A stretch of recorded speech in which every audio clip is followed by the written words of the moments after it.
It's August 26th. I feel really good in comparison to where I was 2 weeks ago.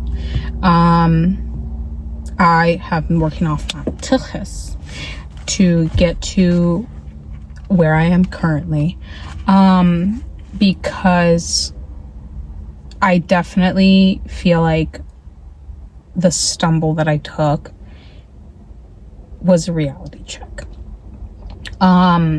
I definitely feel like with me choosing to take the semester off this summer and like choosing not to, well, I tried to get a job a little bit, not that hard, but I like did make an effort. I didn't make that hard of an effort.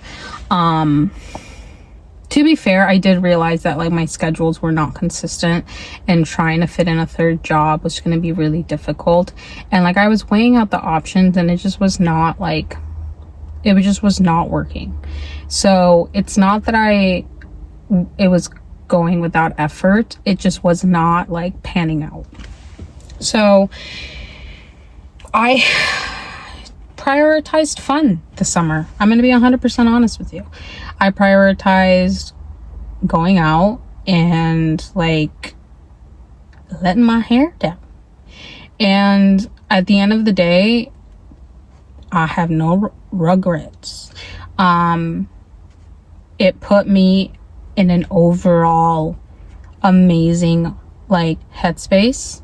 I got to experience some of the most fun nights I could have possibly had. I got to meet some of the most amazing people I like have been able to add into my current life. And it was nothing but an amazing time. With that being said, I neglected a lot. I spent a lot more money than I should have. I did not prioritize setting those building blocks to prepare myself for school like I said I was going to. And I did not prioritize getting myself in the mindset and headspace and ability to do the things that I wanted to do. And I think with all this fun that I was having, and being out so much and not being on a consistent sleep schedule for a little bit and missing my medication a few times, attributed to a very low dip. Because in this dip, I genuinely felt like the world was over. For those 2 consecutive days, it felt like the world was over. And change the lighting, my phone's gonna overheat and I don't have to film right now. It's just that I film when I feel like prepared to speak. And when I feel, I don't want to say inspired to, because it's not, I feel an inspiration to. But there's times where I have blocks and I'm like, oh, I don't know what to say, I don't know what to say, I don't know what to say. And then there's times where I'm like, I'm ready. And, you know, I'll like sit down and I'll write my little notes and I'll like prep a little bit and then I'll come down and I'll, you know, set the camera up and I'll go. So I set a tarp over my car so that my phone won't overheat, so don't mind the lighting change. What I was talking about. So it genuinely felt like the world was over, and I realized that like the inconsistencies that I've been having in my life, and I guess you could say the way that I was abusing the fact that I was just riding this little high that I was experiencing with the fact that I had been doing a lot of consistencies and was experiencing the high of the summer with the sun being out. And that vitamin D, girl. I've been preaching the fact that, like, once that sun is out, I feel good, and like I get to experience this side of the seasonal aspect of that mood swing, you know? And thankfully for myself, I have been working over the past year and a half to build these habits, routines, and abilities to handle what it is to be and experience and have my symptoms. I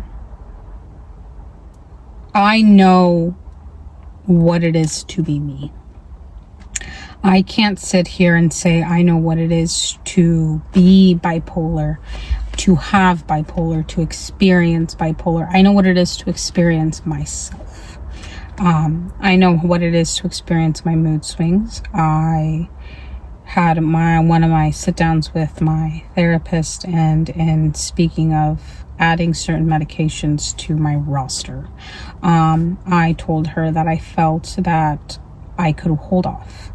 I knew that if we waited a couple months, that with the swing of summer, if I kept implementing my habits of trying to stabilize to some extent and to lift my own spirit, that with the swing of summer, I would be lifted, with that.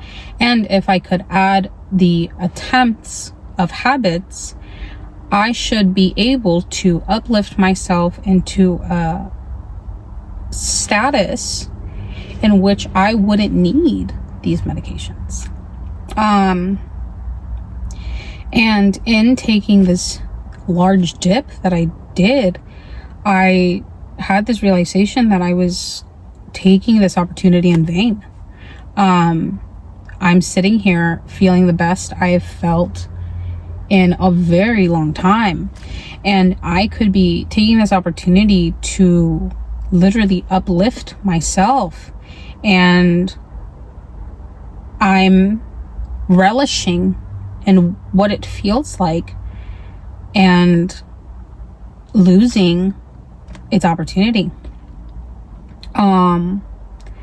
So over these past 2 weeks, I have been trying my hardest to be as mindful and as intentional as possible. I wasn't able to bounce back, from one day to the next. I never am. But I was able to, I got my notebook. Let's see. I was able to work out 9 out of 14 of the days. That puts me at a 64% ratio, about 2/3, which is good enough for me. You know what I mean? 2 out of 3 days, that's good enough for me. I have been at a consecutive week of journaling, and for me, journaling means that I am tracking my own progress and being cognitive and checking in in a day consecutively, and that is huge for me. And for me to have been progressively doing it for a week and actively trying to do it, because I will do it once a month, if that, 4 months scattered here and there. Me coming on here and me going to therapy and me trying to vocalize and express myself in different avenues has been my way of processing a lot. But me sitting down and journaling and processing that way is a next level way of being present for myself that I struggle with. I won't journal for long, but I will journal and have been journaling every day for a week. And my goal is to try to do it until school starts. I start in 2 weeks. I have one more video before I start school.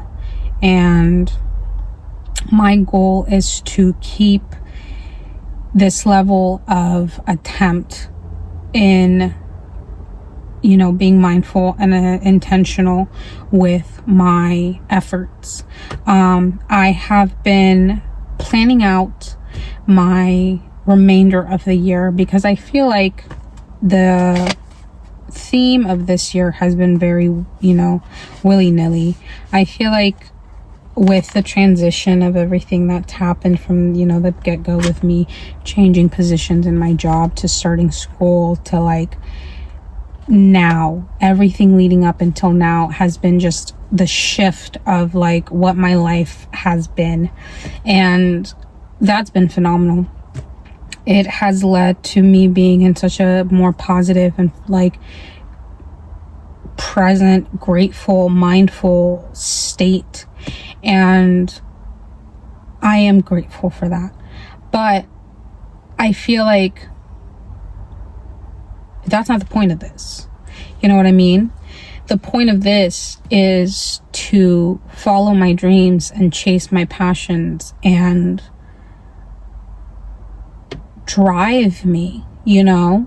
I have not touched the list, and this has just become a yap sesh. I, over the past 2 weeks, have been working on what it's gonna take for me to like, because the list itself was itty bitty for this year. Obviously the main one thing on the list that I thought was going to take the longest, that I thought was going to be the like focal point of the entirety of this journey, was school. I jumped the gun and did that early. Cool beans. What we have left is going to be the mountain, dance classes, guitar, books, Italian, Cam Ventures, and then I have Vegas. As far as those go, I have been listening to Italian podcasts. You guys know I suck with my Italian. I say I do it, I start, and then I quit. I say I do it, and then I start, and then I quit. Blah, blah, blah. It's a cycle. But, you know, all I can do is try, and I'm trying. My Vegas trip is booked and busy. She's ready to go. That's all I can say about that. Dance classes I looked into. I found one that I really want to do. Is bachata, and it doesn't start up anytime soon. They should have the classes figured out by the end of September, so I'm gonna look into that. I guess they had the instructor rearranging the classes and stuff, but once they have it figured out, I'm gonna be able to do that. I'm talking to a friend currently, like today we talked about it, about our mountain climbing. Cam Venture, I want to take him camping, and I've been talking to a lot of people about going camping, but low-key I'm thinking of just taking him and I going, but that means I need to buy a tent.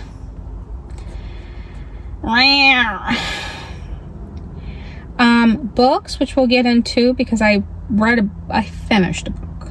I didn't read an entire book. I finished a book. And I added one on here. I added a trip to LA because I've been mentioning my trip to LA for a while. And I just felt like it needed to be added to the list because, you know me, I love my trips to LA and I love trips. And what would it be a year without me going to LA?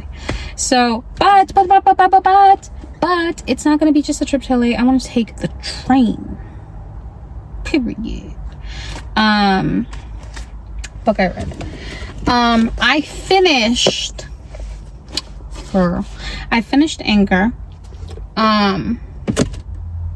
Thich Nhat Hanh, the Buddhist monk, whose second book I read, the first book being You Are Here, recommended to me by a very good friend of mine.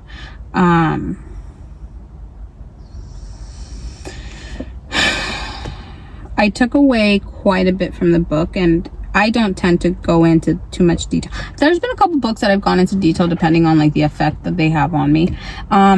I came to the conclusion that like I don't want to like preach the book to people, and like if you want to read the book, I can like give you a synopsis of like it to some extent, but without like going too deep into the book, because like this channel is about the fact that I've read the book, not the fact that like I'm gonna give you what the book is about.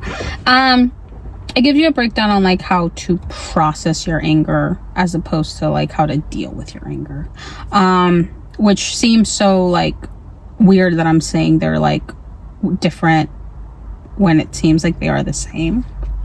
I think the difference between processing your anger and dealing with your anger is that you are processing your anger within yourself as yourself. Whereas dealing with your anger is like processing it as something of an entity outside of yourself. Whereas this recognizes that like anger is within you. It is a part of you. It's not a negative entity. It is not an entity. It is a byproduct of like what is. And I genuinely enjoyed how it broke it down in the ways that like it acknowledged it with your family, your loved ones, your partners, people that are your acquaintances. I also really liked the way that it attributed it back to like presentness. I recognized a little bit of the writings between anger and You Are Here. For example, there was a reference to watering seeds.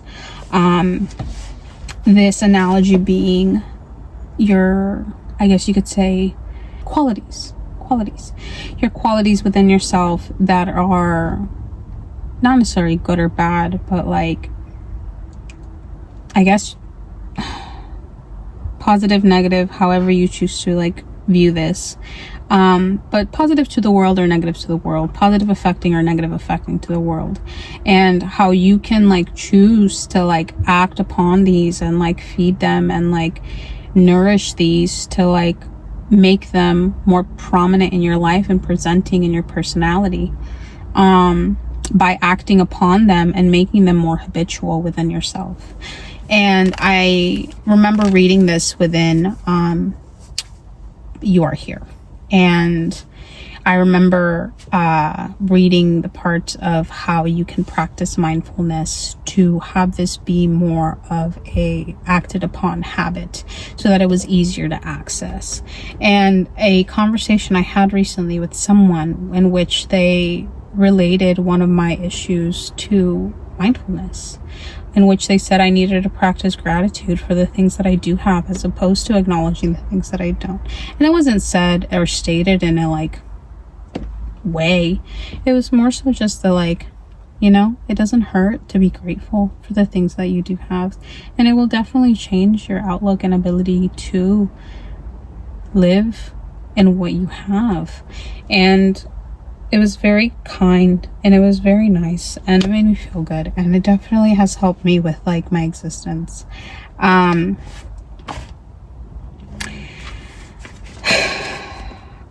currently reading When Panic Happens. I'm only on like the second chapter, 26 pages in.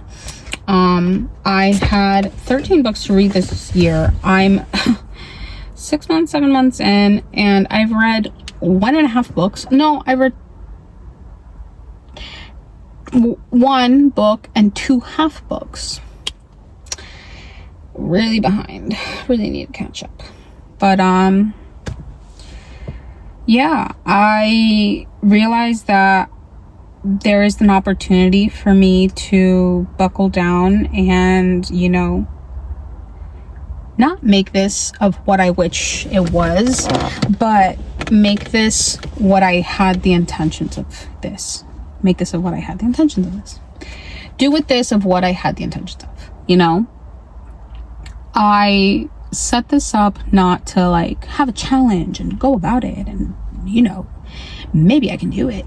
You know, these things are set up so that I have direction, I have focus, I have things to strive for, and that I have things that water the seeds in my life that build habits. Stop it, the phone did overheat. In relation to the book, watering the seeds that create habitual routines that allow you to flourish, you know, and have these habits that not make you a better person, but make you happier. And for me, how this correlates in my life is having these habits that allow me to pick myself up when I fall and can't see from up and down, you know what I mean? And I had this fall and I struggled to get up for a little bit, and in these 4 weeks from which I fell, I realized that, like, I have these coping mechanisms and they're great, but they could be better, you know? And I have my routines and I have my schedules and I have my, like, workouts and I have my walks and, like, my friends, but, like, every avenue could always use a little more work. And I feel better and I'm doing better and I focus on the fun, and that's great and that's dandy, but I have left 4 more weeks before, you know, school starts, and I want to use that time to work on being better. You know, I had my fun and now it's time to work. And that's that. I've been working for the past 4 weeks and it feels really good, and I struggle with consistency. That has always been, like, one of my biggest hurdles, and I feel like if I just take it one day at a time, like I've been doing, I can potentially, you know, hold on for a little bit.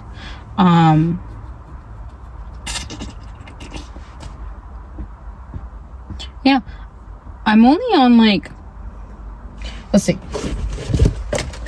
I could tell you. You think I would know.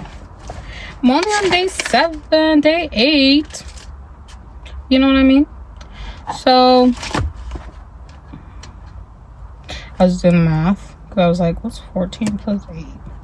I'll see you on day 22, girl. Sayonara, babe.